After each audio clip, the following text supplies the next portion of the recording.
In the first issue of Playboy, there's a warning to female potential readers.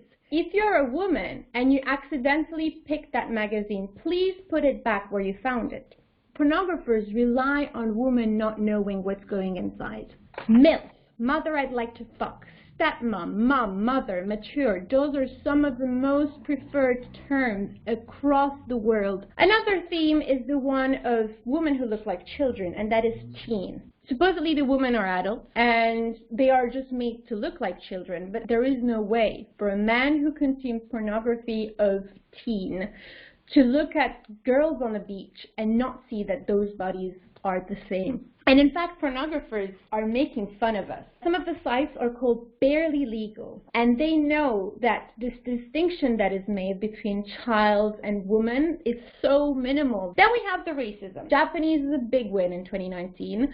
We also have Korean, Indian. You have websites like Exploited African Immigrant. Arab Refugee betrays the principle of their people by filming dirty porn. 5 niggers picked up an Arab refugee on the street and fucked her in the middle of the crowd. Arab refugee looking for a job sucks dicks to eat. Every single woman is represented in pornography. You can find videos of women with prosthetic legs that they then insert into their vaginas. There are so many penetrations they needed to have different words for them. We have the DP. The double penetration, where a woman is penetrated both in her anus and vagina at the same time. We have DAP, double anal penetration, so 2 penises in the anus. DPP, double pussy penetration. When she is penetrated in her mouth, in her anus, and her vagina, it's called airtight or topper whore. If the man ejaculates on the woman's body, it's called the cum shot. If it's on her face, it's the money shot. When it's multiple men coming on a woman, it's a bukkake. One of the popular categories is ATM, which is ass to mouth, where after an anal penetration, a man puts his penis into the woman's mouth. You have the variations on that. So you have ATP, ass to pussy. ATOGP, ass to other girls' pussies. And then you have the same thing with the mouth, ATOGM, ass to other girls' mouth. Those acts are some of the ones that are watched the most. This is not a niche element of pornography. The process of dehumanization can be understood as one where human beings are excluded from the community of humans and they lose their identity. That happens in pornography. The first way this happens is by the loss of the personal name. Women don't have names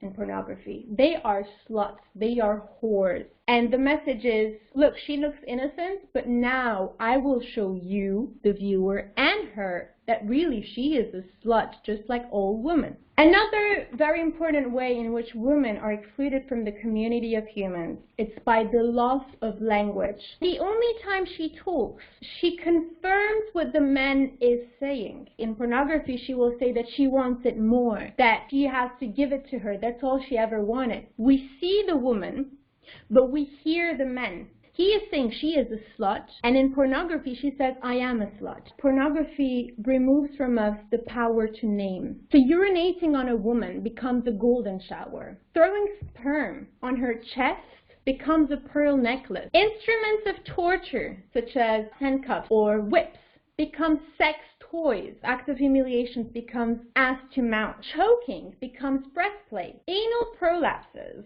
become rosebuds. The camera plays an essential part in the process of dehumanization. It aims to show, it puts on display. In fact, it is entirely staged. The most popular acts are deeply symbolic, and this is why they also have to be seen. Throwing sperm at the woman, or spitting on her, or urinating on her. It's throwing your secretions on her. Men-woman separation, human-inhuman. One of those is the site facial abuse, where women are subjected to such a strong oral penetration that they vomit, and then they slurp that vomit, and then they throw it in a bucket. Why does she have to throw it in a bucket? Because it's a trophy. This is purely symbolic, where a woman is kneeling inside a coffin while she's being penetrated. Fuck them to death. This is the message of pornographers. Pornography is a spectacle of power. The humiliation has to be seen by everyone to make sense. We should call a lot of the acts that are happening in pornography right now torture. People have been convicted for torture for the acts that I'm describing of what is happening in pornography. And so what happens in acts of violence is that most of the time, the women either do not react or they smile. And that is the fictive part of pornography. The women are turned into other, so it's possible to hurt them for the man without feeling guilt or remorse, or for the pornographer viewer not to see what is actually going on. So it creates this fictive world where it says women are not human, and then it says, well, look, they're not reacting. That's the proof that they're not human. Any person would say to stop if there was such pain instead of saying keep going. So it confirms its own lie. So for a start, the women lose their name. This is the first loss of identity that happens. One of the claims behind the idea that pornography could be made better is the one of sexual liberation. Equating sexual liberation with women's liberation, it's already reducing our existence to sexuality. It's not because we can have sex that we're free. It's all about making money. It's not about liberating, etc. We should be actually quite outraged that big corporations are stealing our sexuality away from us. They are telling us what to do. And then finally, a reason why pornography cannot be improved is that pornography is still at its heart a form of prostitution. It's still women that are paid to engage in sexual acts they do not want to. And that can never be good for women.